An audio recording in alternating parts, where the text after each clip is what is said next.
Hi YouTube family, welcome back my YouTube channel. ನಾನು ನಿಮ್ಮ ಅಶ್ವಿನಿ ವರದರಾಜ್. ನಾನಿವತ್ತು ಸಿಂಪಲ್ಲಾಗಿ ಕುಂಬಳಕಾಯಿ ಪಲ್ಯ ಮಾಡ್ತಾಯಿದ್ದೀನಿ.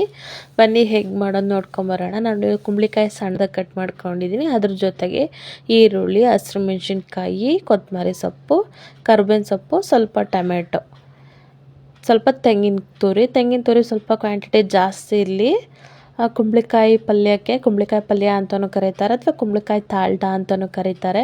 ನಾನಿಲ್ಲಿ ಒಂದು ಬಾಣಲಿ ಇಟ್ಕೊಂಡು ರುಚಿಗೆ ತಕ್ಕಷ್ಟು ಎಣ್ಣೆ, ಸಾಸಿವೆ, ಕರ್ಬೇವಿನ ಸೊಪ್ಪು, ಹಸಿರು ಮೆಣಸಿನ್ಕಾಯಿ ಹಾಕಿ ಸ್ವಲ್ಪ ಚೆನ್ನಾಗಿ ಫ್ರೈ ಮಾಡ್ಕೊತೀನಿ. ಅಂದರೆ ಹಸಿರು ಮೆಣಸಿನ್ಕಾಯಿ ಫುಲ್ಲು ಸಾಫ್ಟ್ ಆಗೋವರೆಗೂ ಫ್ರೈ ಮಾಡ್ಕೊಳ್ಳಿ.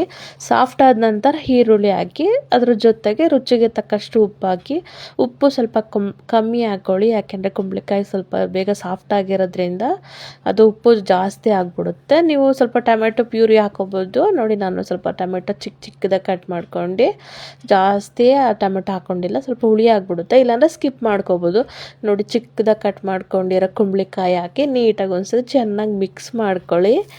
ನೋಡಿ, ಇಷ್ಟು ಚೆನ್ನಾಗಿ ಮಿಕ್ಸ್ ಮಾಡಿದ್ರೆ ಎಣ್ಣೆ ಎಲ್ಲ ನೀಟಾಗೆ ಕುಂಬಳಕಾಯಿ ಹೊಂದೋ ಥರ ಇರಬೇಕು. ಸ್ವಲ್ಪ ಕುಂಬಳಕಾಯಿ ನೀರು ಬಿಡೋ ಥರ ಆಗಿದ್ದರೆ ಅದು ಸ್ವಲ್ಪ ಗೊತ್ತಾಗ್ಬಿಡುತ್ತೆ ನಮಗೆ, ಎಣ್ಣೆಗೆ ಹಾಕಿ ಫ್ರೈ ಮಾಡಿದ ತಕ್ಷಣವೇ.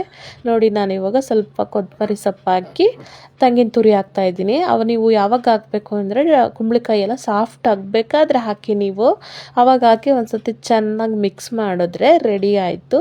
ನೋಡಿ, ಇದನ್ನು ಇನ್ನೊಂದು ಸ್ವಲ್ಪ ಪ್ಲೇಟ್ ಕ್ಲೋಸ್ ಮಾಡಿ ಸ್ಲಿಮ್ಮಲ್ಲಿ ಬೇಯಿಸ್ಕೊಳ್ತೀನಿ. ಅಷ್ಟರೊಳಗಡೆ ರೊಟ್ಟಿನೂ ಹಾಕೊಂಡ್ಬಿಡೋಕ್ಕೆ